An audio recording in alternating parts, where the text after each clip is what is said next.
There can be only one podcast, and may it be the Prince of the Universe. Hi, folks, I'm Matt, all by myself. Bruce, who got a little pissy that he wasn't part of our Flash podcast, can't stream this week, oddly enough, when invited. So we'll have him on next time to give his thoughts on the Flash and probably do Across the Universe or Multiverse or whatever that new Spider-Man movie was. Today I'm going to cover two, possibly three subjects here. Do some short movie reviews. I'm reviewing these because I know neither Bruce nor Wes have seen these, and I don't want them to. I think they're a waste of time. First one I'm going to talk about is Blue Beetle. I wasn't planning on watching Blue Beetle till it came out streaming. My buddy, who has his own little streaming whatever, it's not a service, he has his own little streaming server, and it usually just shows a bunch of old 80s cartoons and old cartoons and 70s and 60s and stuff like that. And I watch all the time for that reason. But just recently he's picked up some of those, pirated movies that they probably put a poor recording out in studios, and he had Blue Beetle up. I was like, I may as well get this over with, because I had some free time. I had to do something, so I had to have something on. Didn't have anything else to watch. I've caught up on all my Survivors. And it took me 2 days, 3 days, I can't remember. Finally finished it all. Boy, oh boy. DC has, we've always talked about how DC rips off anything that Marvel does. This has got to be the most unoriginal idea for a movie ever. Well, maybe not ever, but it's definitely one that you can pull several things that DC does nothing original now. This is so unoriginal. First off, you have the guy with the crazy family that he's kind of embarrassed about, but they're his family and they love and support him, just like they did in Miss Marvel.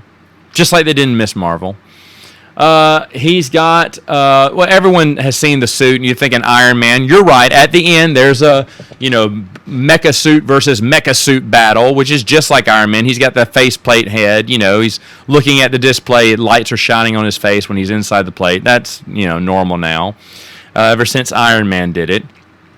It reeks of Spider-Man 2, because his Poppy, who I knew was going to die, because his Poppy's giving him, "You will be someone someday," and of course he's the one that has to die and give him good advice in the I don't know, he sees him in the afterlife for a short time. I can't explain this scene, but and he gives him that, he doesn't say with great power comes great responsibility, but he should have gone ahead and done it, because that's what gives him the motivation to get together and whoop up the bad guy. And another thing that's just like Spider-Man is there's the scene where half of his face mask has to be torn off, so you can see it's half him, just like in Spider-Man. And in a lot of movies where the hero wears a mask, they don't want to wear a mask the whole scene, so you got to reveal half their face. It's really cool to do that, but Spider-Man did it already. And they do it all the time in those movies. So it's every superhero trope you've ever seen before. Every superhero trope. And the Blue Beetle bug, scarab, that attaches to him and tries to take over his body, the symbiote. And he can't control it, and it controls him. The suit controls him, and he's trying to tell the suit, "No, we don't kill," and the suit wants to kill. And he's like, "No, don't kill." Just like Venom. It's just like Venom. We've seen this before. We have seen it is literally the whole time I was watching, I was like, yep, seen it before. Seen that before too. I could not believe how. We have the family that's they're crazy, but they come to the rescue because I guess the original Blue Beetle is dead. We're not really told how he died. He died, but he created, and it's the old school Blue Beetle that we all know and love. They did a lot. That was nice. They did a lot. They showed the old Blue Beetle costumes from the previous years. They go to the Blue Beetle cave in a way, and they fly in the Blue Beetle mobile, which is what I remember back in the comic books when I was reading. Not that I was a big Blue Beetle fan. I really wish they would have put in the teaser something about Booster Gold. If they did at the end, I don't understand what the end was, but Blue Beetle and Booster Gold were always a great pair. Anyway, so they do all that. The crazy family gets all of Blue Beetle's, technologies, and they all have their own little special weapons, and they can fight with a little special weapon, and they can help out too with Blue Beetle. It's funny because he doesn't want to. That when the grandpa dies, the grandma says, "No, this is not time to mourn. We must save Jaime," which is the Blue Beetle guy. And The whole time, I mean, instantly, the very next scene, they go back to the Blue Beetle cave, take off in the Blue Beetle mobile, and it's nothing but comedy. They're laughing and making jokes and everything. Right after a family member died? Now, at the end of the movie, they do go, okay, the grandmother goes, now it's time to cry.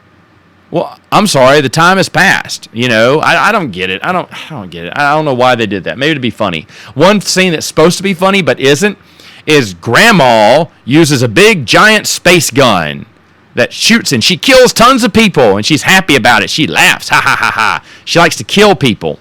But we were told that Blue Beetle does not want to kill people. That's the bad way. We don't kill. That's the message. Because then the suit learns the lesson. We don't kill, and he prohibits Jaime from killing the main villain. I guess spoilers. I don't really care. You shouldn't watch this anyway.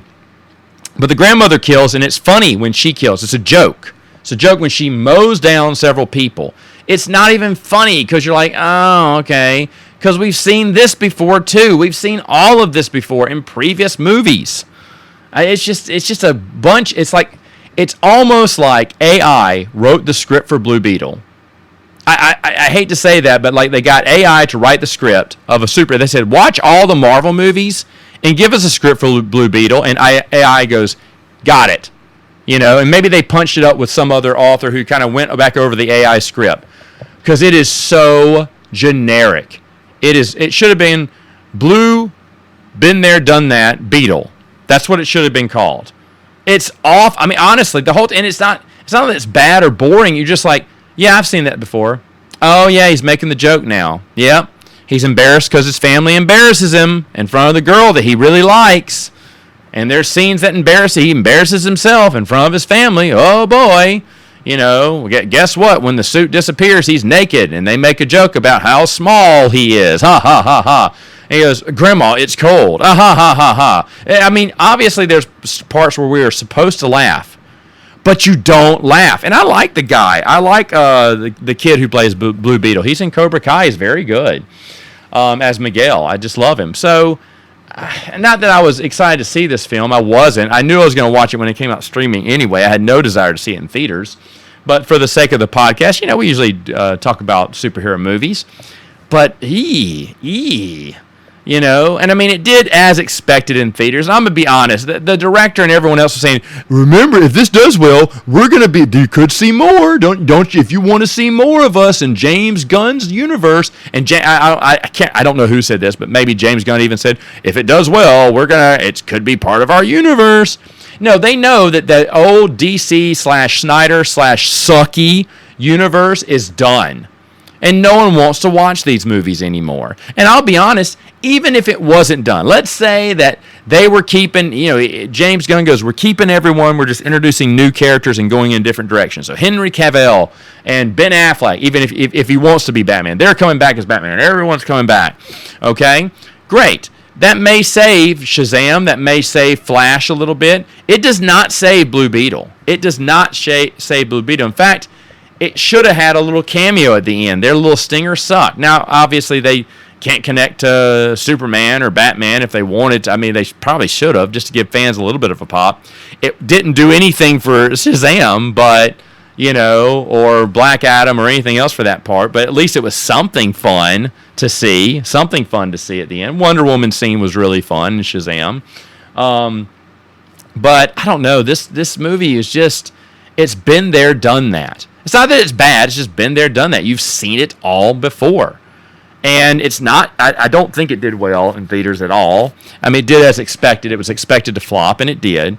And they can make all the blame they want to, but Barbie and Oppenheimer are doing great. You can say, oh, people are kind of tired of they're tired of crappy superhero movies, I would say. Across the Multiverse did really well. I watched that one, and spoilers, I really enjoyed it. I can't wait to talk about it with Bruce next week.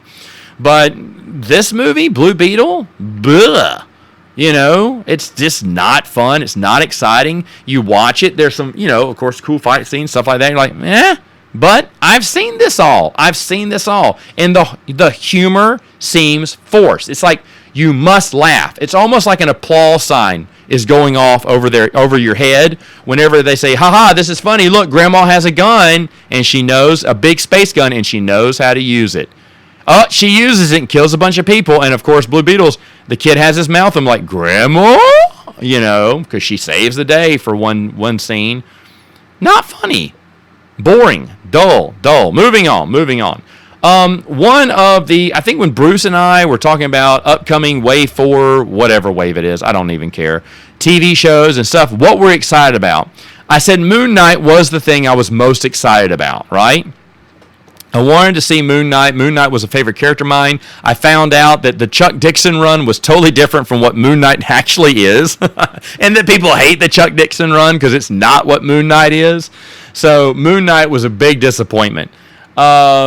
Secret Invasion was one. I was like, I'm interested in that. The Skrull Invasion, the Kree War. Yeah, man, I watched that. You know, we've been hinting that Samuel Jackson's character is not on. You know, he's on a spaceship. Something's going on with him. They've been dragging out that storyline for 6 years, and now let's finally see what he's been up to.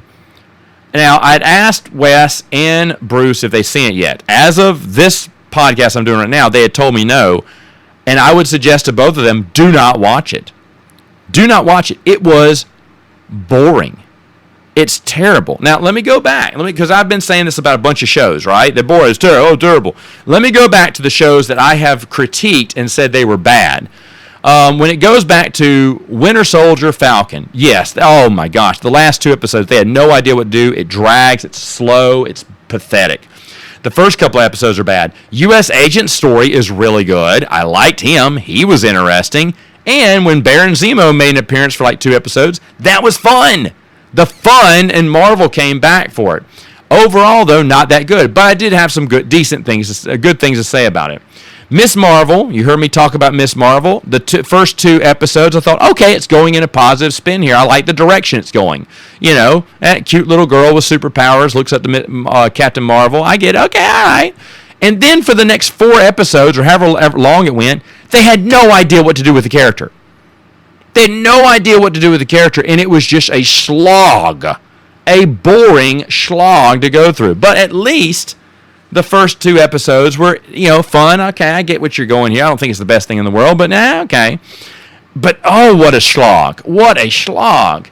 Let me see. What else was... Oh, Moon Knight. I already talked about Moon Knight. Moon Knight looked really cool, looked really good. I mean, really good costume, really good use of CGI lightly. I mean, it really looked good, and the fight scenes were nice. I hate the Moon Knight story. Yes, it is true to the comic book. You know, that was not the comic book I read and grew up on. Moon Knight was more kind of like Batman a little bit, with a little bit of mystery. You know, mystic Egyptian mystery. I got that, but I didn't know about the multiple personality thing. I got bored after the first episode. It just was boring to me. And I mean, even though there were some fun parts and everything, and I thought, overall, no, very big disappointment. But of course, I had my hopes up for Moon Knight. What was the other ones that have come out? I can't even remember now. There's another one that came. Oh, She-Hulk. Yeah. Okay, so obviously She-Hulk was a train wreck. But I did say this. Tim Roth, the Abomination, is great in it. If it would have been the Abomination show, I probably would have loved this. He was great. His scenes were great. He's just great all around. Should have had Tim Roth in it the whole time. It was just all awesome with Tim Roth. The scene, the Daredevil coming back, it's always good to see Daredevil, and the yellow costume was kind of neat too. So that was fun. She-Hulk is intolerable. She is an intolerable character, one of the most hated, if not the most hated character in the Marvel Universe for me. I'd probably take Jessica Jones over, and Jessica Jones has held that title for years for me, but now, move aside Jessica, She-Hulk is the number 1 most annoying character in the Marvel Universe by leaps and bounds. But I still did say Tim Roth as the Abomination is great. You know, the Daredevil fight in the yellow suit was cool to see. I had a few positive things to say about it, not many. Okay, so now we get to Secret Invasion. I have nothing positive to say about this. It is boring all the way through, from start to finish. It is horrendous. It is horrible. It is painstakingly numbing to watch, brain numbing to watch. You're not interested at all. You'd rather be doing anything than watching this show. And it's only like, I think it's again 6 episodes, right? I can't remember. It's too many. If it went 10 episodes, it should have gone 30 minutes. They had no story to tell. It's awful. It's awful. The big fight scene at the end, Super Skrulls fighting, could not care. I was just sitting there just patiently begging for it to end. Begging, like, what is the safe word to get out of this dungeon is what I was wondering. It was so bad. It was so boring. Your finale is boring. Your finale is boring. Samuel Jackson's character had nothing to do. We find out he's been married to a Skrull forever. What? I don't get it. That doesn't make sense. Okay, but then they explain that he hasn't been the best husband, hasn't been around the past 15 years, basically since the movie started. Okay, still, though, I don't know, man. I don't know. He marries a Skrull, and we're supposed to believe that they're a team. At the end, he accepts her. They love her. They're going to live their life together. In her natural skin, she doesn't have to hide as a human. She can be a Skrull, and he loves her just the same. It's just weird. It doesn't feel at all like Nick Fury. It doesn't feel at all like Nick. Maybe Nick Fury is a Skrull this whole time. That would make sense.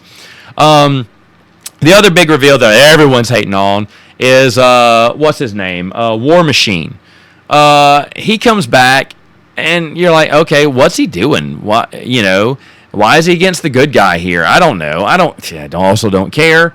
But then you find out that I guess he's been a Skrull, they revealed, since Captain America 2 or something. You're like, wait, what?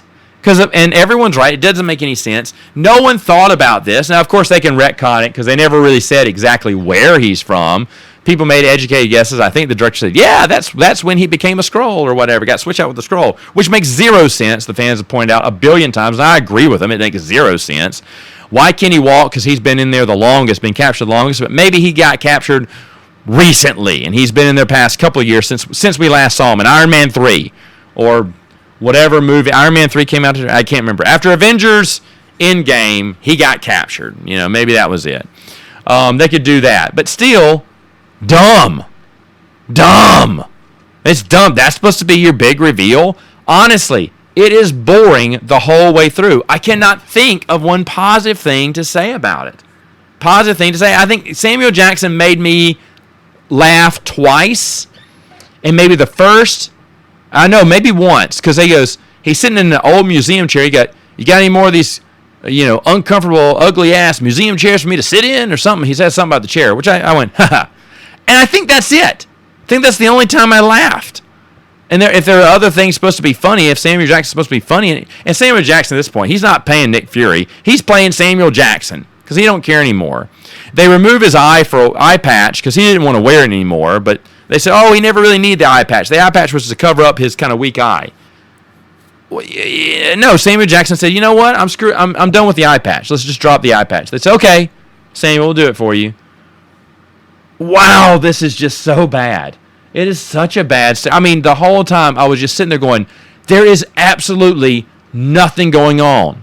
Captain Marvel at least had something. There's bright spots in She-Hulk, like when Tim Roth would come on the stage, on the scene, you're like, oh, okay, it's going to be fun now.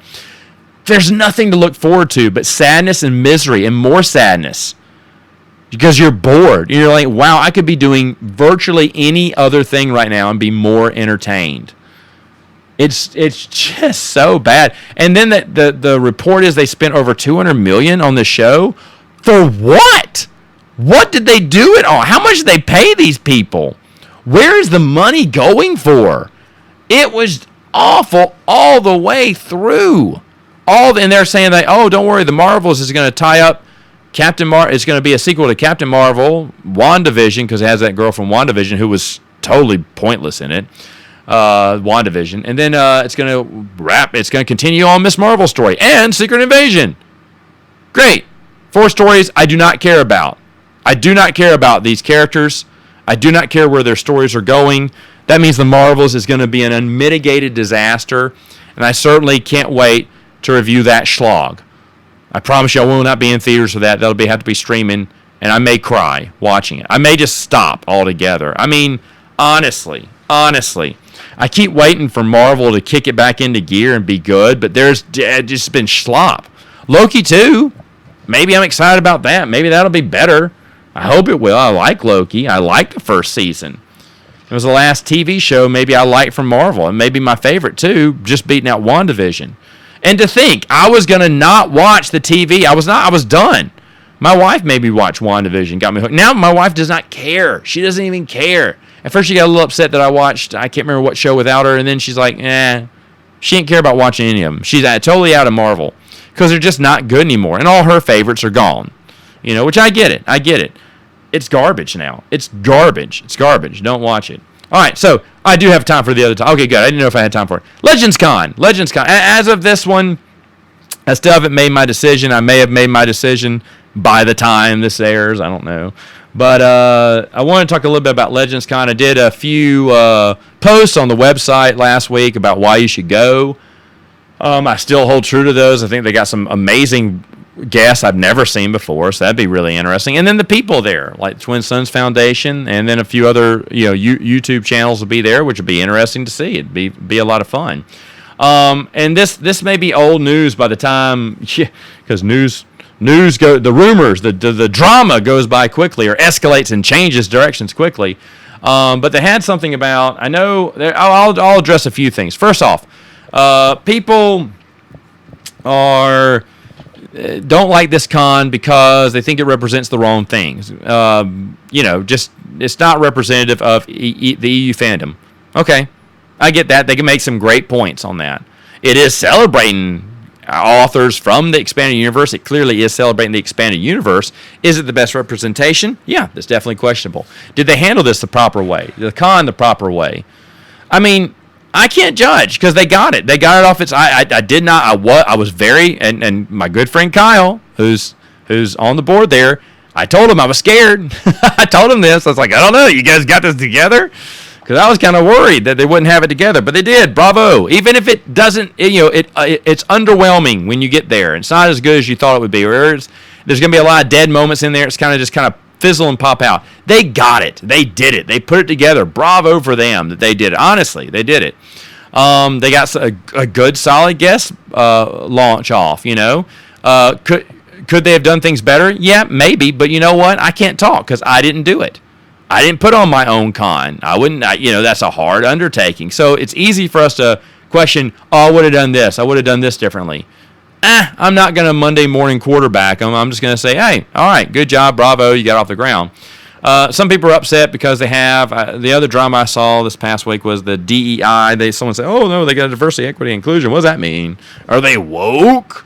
I don't think so. I don't know how they think. They may have woke people. But, at the same time, though, all I care about is the message. Are we celebrating the expanded universe? Okay, that's all I care about then. Yeah, that's fine, Hopefully they truly are. I find a lot of people aren't slanted. If you look at, what's his name, Kevin Leary, I guess, from Shark Tank, he's made a good focus that DEI is not that popular as it once was now, with a bunch of companies losing billions of dollars based on their decisions. So, but at the same time, that's not going to steer me clear. It has some people obviously up in arms, but I noticed that the minute they put it up, you're just finding about it now. It's fine. If you don't want to go, that's fine too. Hopefully everyone is treated properly. But I hope that's not just by gender and race. I hope that's by other things. People think politically different, and right now we're very divided. Under who you're going to vote for and stuff, which my opinion on that. I don't care.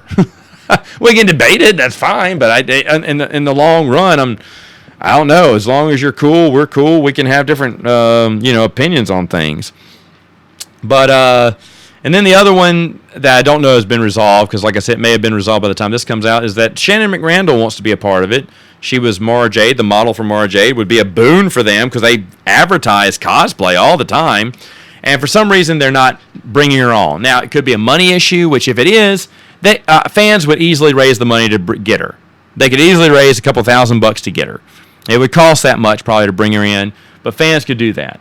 If they're saying, oh, well, we can't do last-minute planning. Well, you have been doing last-minute planning. You just added Michael Stackpole recently. So you can. And plus, every con adds last-minute guests. They love it. guests become free last minute. And they go, oh, I can make that con now. And they're like, come on. Because the more people they add, there's people who, you've been adding. They've added Joe Bongiorno, Michael Stackpole the last 2 times. If they add Shannon McRandall, that may be the tipping point for someone who's already got 1 foot in the decision to go and say, okay, now I got to go. Now they've already had tons of people I want to see. Now they've added another one. Yep, I'm going to punch the ticket in. And it's not too late. It's not too late, especially for them who, they wait to the last minute a lot of times.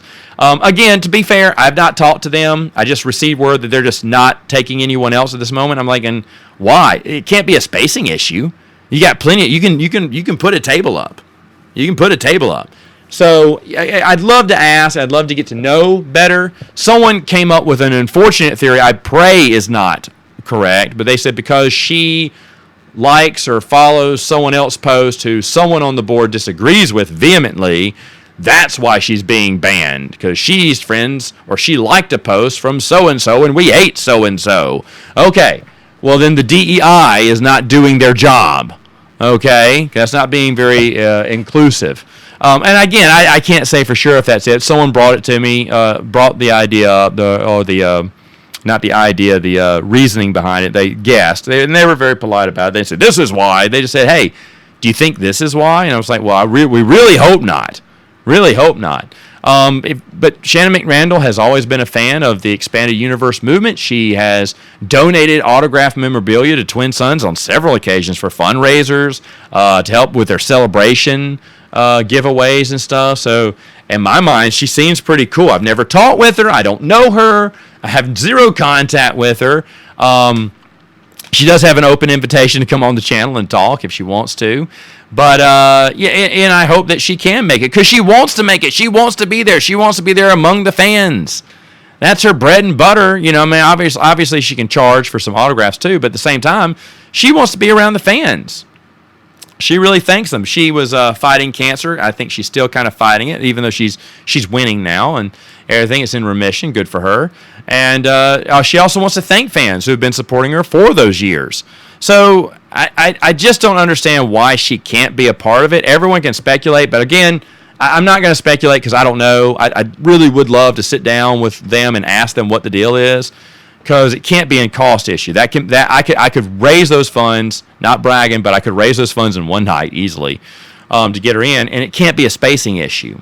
So what is it? It can't be, it's too late. Well, no, because you just added someone, and in cons, it's never too late. People get added the last week, the week of, people get added to the con. I've seen this happen 1,000,000 times.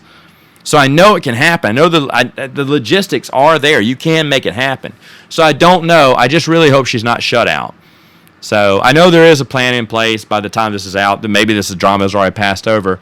But I just wanted to address that. And if you're going to Legends Con, awesome. If you're staying away from it because you disagree with it, okay, that's fine. Please just don't judge people who go. You don't have to go. And I can understand if you don't want to be supportive of it, that's fine. For me, my honest thoughts, well, you know what? They put it together and they got it running. Good for them. They even have people who want to be in the con, which is really awesome. And when you want stars like Shannon McRandall in your con, but it is mind-bogglingly dumbfounding to say, no, we're good. I don't know. I don't know, man. I just don't get that. Again, I don't know the situation, but people presented cases that some may be looking a little bit uglier than others of why she's not invited. Seems like a nice person to me. Either way, though, it is what it is. So they got it off the ground. Would they do another one? Maybe. Yeah. Will they move it? Possibly to a different location. Maybe it'll get bigger and better. Maybe this thing is a thing. Remember, I always said that I didn't think there was enough interest to have a con just based on the Legends universe, But maybe there is over time. Maybe this will gather a little tone. Maybe you do it every other year, like you did Celebration. When they don't have a Celebration, you do a Legends Con. I think that may work a little bit there. Or maybe it morphs into something else, But either way, I still don't know. As of this podcast, I don't know if I'm going. Time it airs, I probably will have a different answer by then. It'll be yes or no. But, so just wanted to give my thoughts on Legends Con. So, again, if you're going, take lots of pictures, take lots of video, and, share it online or just share it with me because I'd love to see. If I'm not there, I'd love to see live footage and everything. I will be watching all that weekend at what's going on there. But anyway, so that's it for now. Wes couldn't be here, by the way, either. I did try to get Wes here. He was busy this week, and that's totally fine. Usually I'm the one with the awful schedule. They work around my schedule, and they're so gracious to do that I'm more than happy to, forgive them if they just can't make it in one week. But next week we'll be back, probably with Bruce, probably with Wes, probably with both. Who knows? We'll see you next time on Princes of the Universe.